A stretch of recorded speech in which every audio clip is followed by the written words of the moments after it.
Hey everybody, I'm Zach and I like movies. Hope you had a Merry Christmas, and it is time for a review of Nosferatu.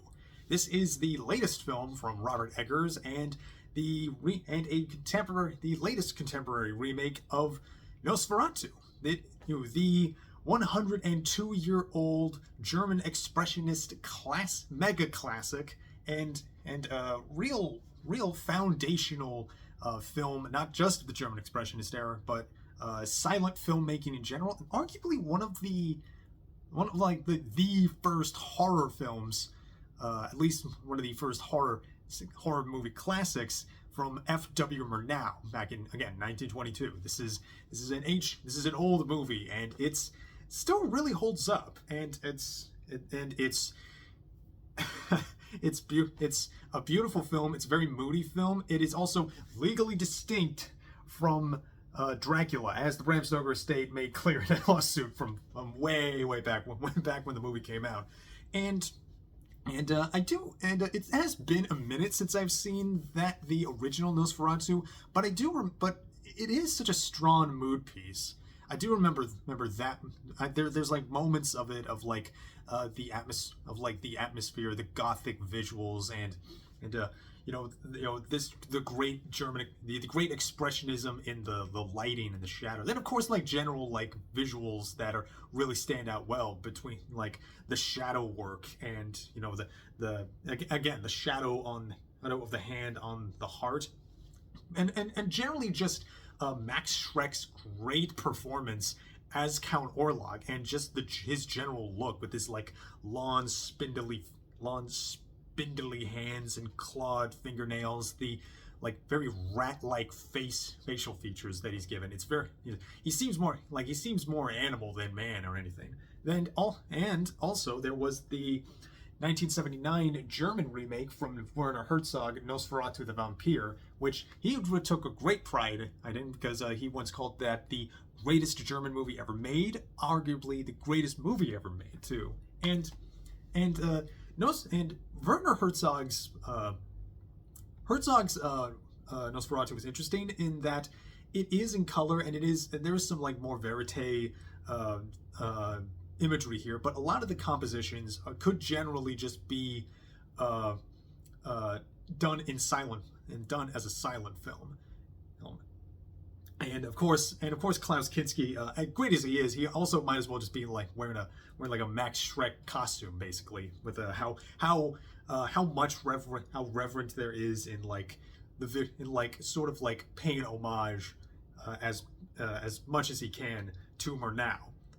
And honestly, if there ever were to have ever been another more contemporary remake of Nosferatu, there really was no better person to get that gig than Robert Eggers, a filmmaker who's just as much a historian as he is a director, because all of his period pieces, he takes such great lengths to place them back into their historical and cultural context, whether it be New England folk horror in The Witch or The Vuvitch, or an early 1901 like like pitch black comedy in the Lighthouse, and even like this sort of quasi Norwegian 13th century Norwegian epic in The Northman, which seems to be an underrated movie from what I've seen.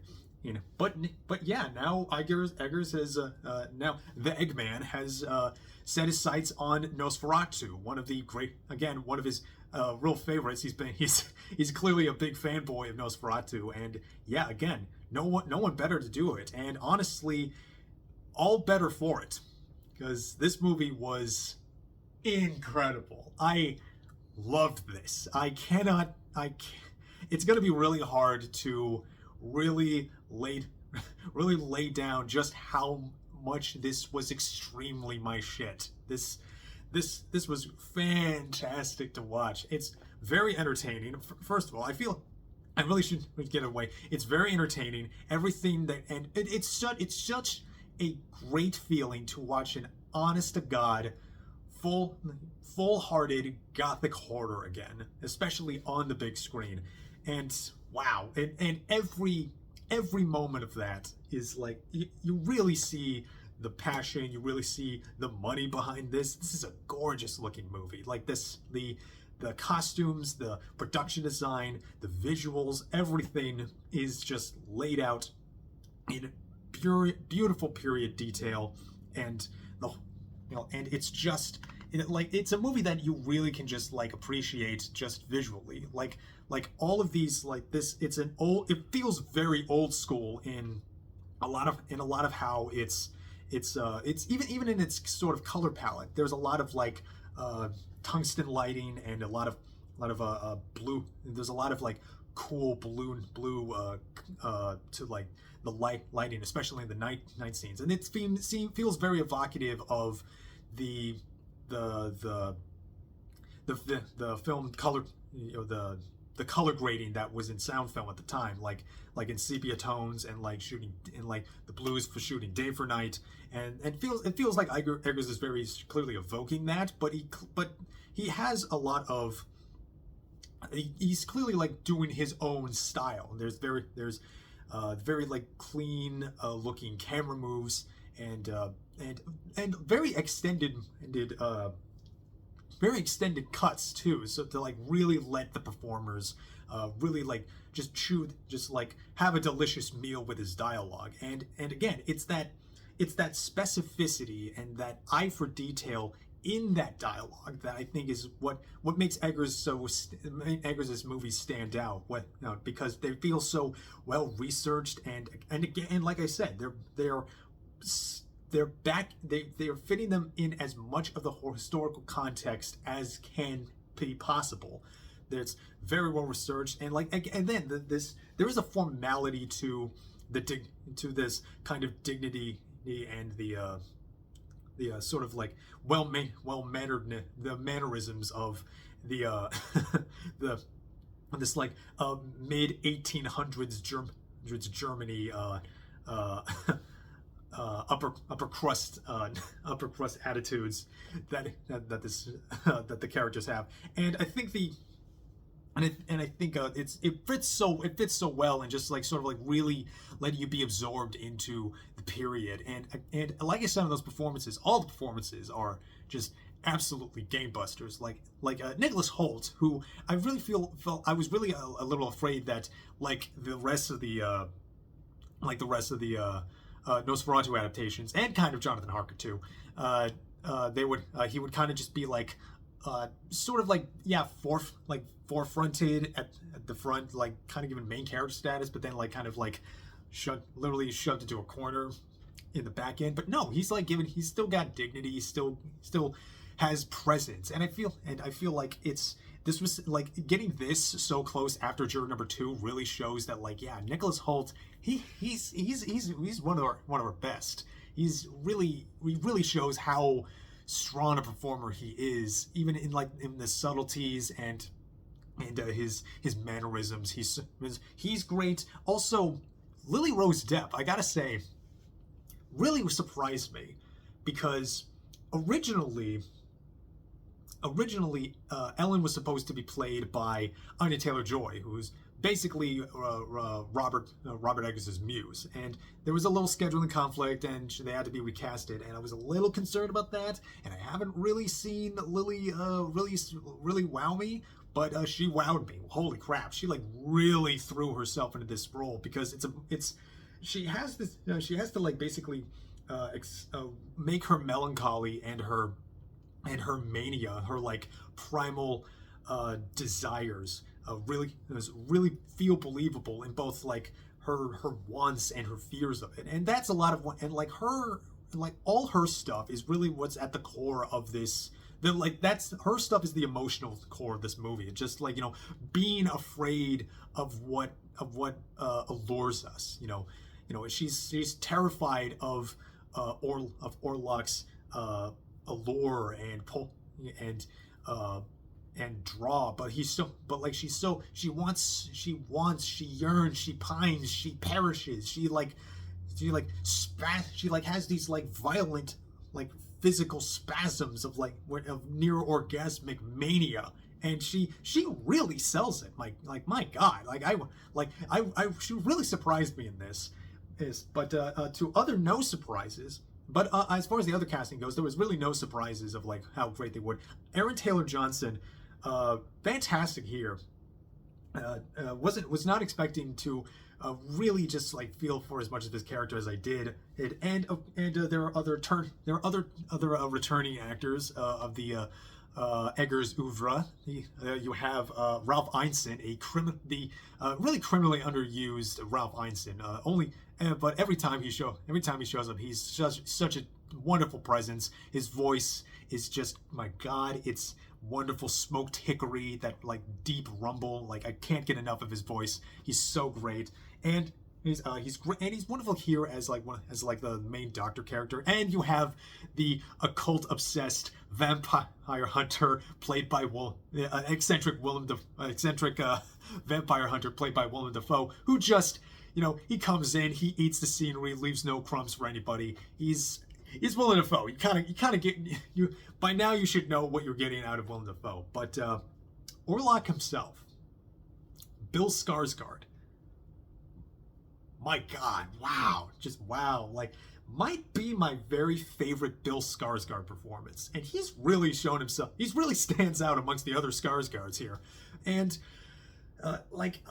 between like Pennywise and his work here, you kind of see like how he's like channeling various just completely different energies for those horror performances. Like Pennywise is very like playful and devious and mischievous, but Orlok, he's all presence. And I love how, and I really appreciate how the visual look for Orlok. First of all, like the marketing for this movie has gone to great lengths to not show how Orlok looks. Great, never show the monster, and it's great, and the movie, man, really the movie itself really reflects that, because sorry, Orlok himself is kept at a distance. Like, you try not to see him until much later. You feel him. You really see, like, in any turn of the shadows, like the shadow work. My God, the shadows in this movie are fantastic. Like, but Orlok, visually speaking, he's not at all. It's like a big departure from either Nosferatu movies before, or he's not rat-like at all. In fact, he looks very much like. I think it was interesting that he looks much more like a creature that was once a man, but is a man no longer. Sort of maintaining the shape, but like the feeling that he has, it's ancient. He's evil. He is proud. He is darkness incarnate. And the way that he's so shrouded by that, he's like so shrouded in darkness himself, and like physically, and also just elsewhere in the movie. Some of the best shots here, like, really just lean further into that old imagery of Max Schreck's with his long fingers just like stretching out, and giving his influence through his shadow. The shadow work really accentuates that. Just, he's almost always seen as shadow, and like there's that wonderful shot for the trailer where like his hand is reaching out across the city, and he's like just like his evil just like spreads out like a plague. And man, like that scene, the first, like, I gotta say, it's probably a little it's probably his like strongest in its opening half, where all the stuff with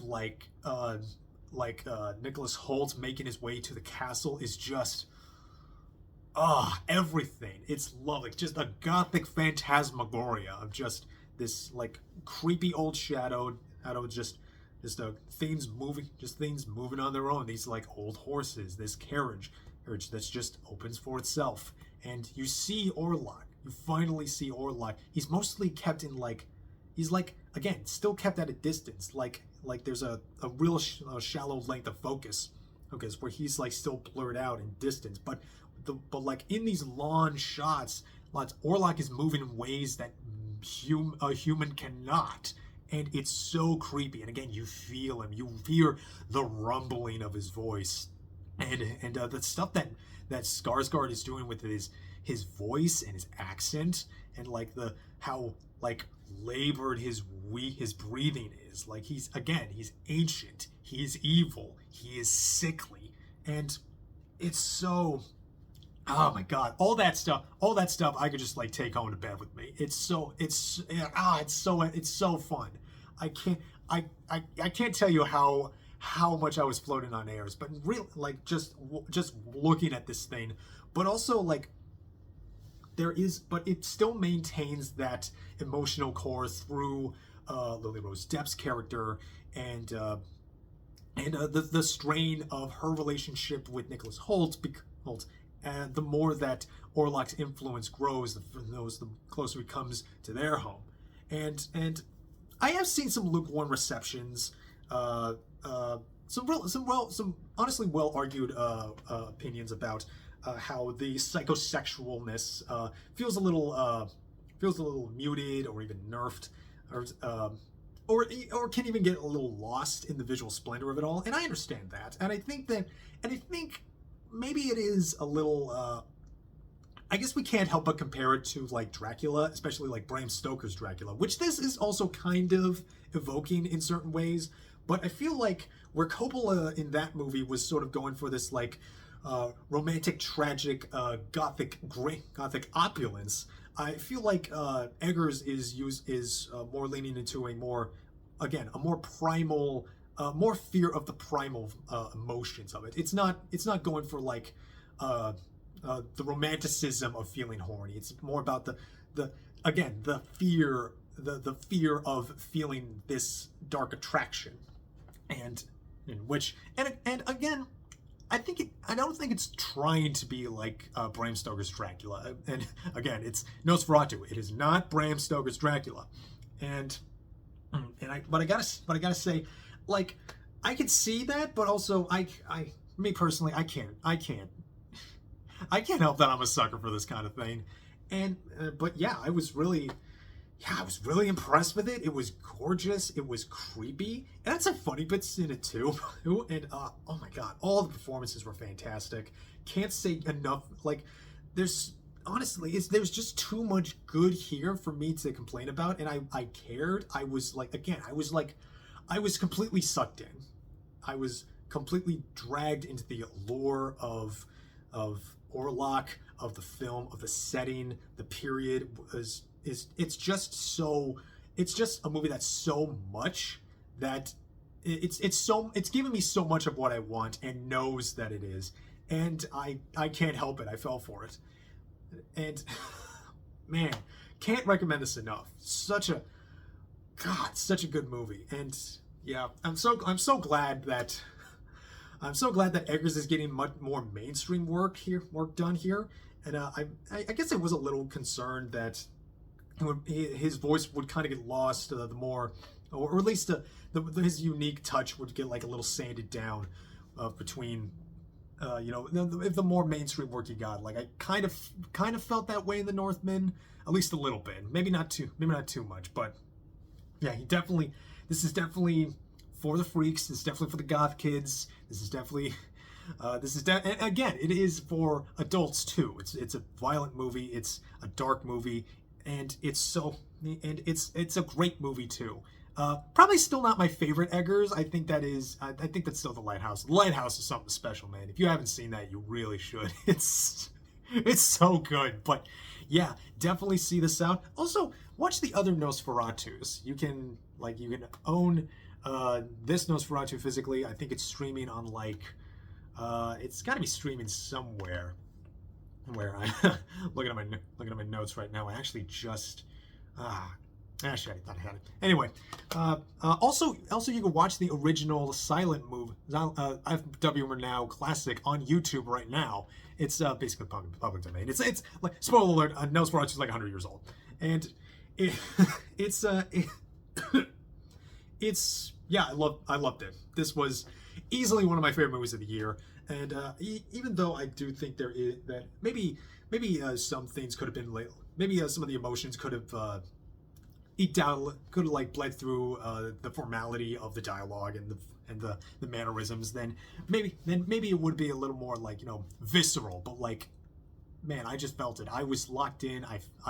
Again, I can't say enough good about this movie. I was flown on air. I really got to go back and see it again. It's so, man, it's just so good. One of my favorites. And yeah, go see it if you haven't. And I am feeling honestly a light 9. This was great. Easily one of my favorites of the year. And I gotta say, that'll be it. Yeah. Be amazed by Orlok. Yeah. By the way, was anybody else first introduced to Nosferatu through that SpongeBob episode? Man, he's come a long way. He's come a long way. And that'll be it for me. I'm Zach. I like movies. I still got more movies to watch. I actually have more movies at Christmas. There you go. My family knows me well. And I think that'll be it. I'm Zach. I like movies. Hope you had a Merry Christmas. And I'll see you next time. You all take care of yourselves.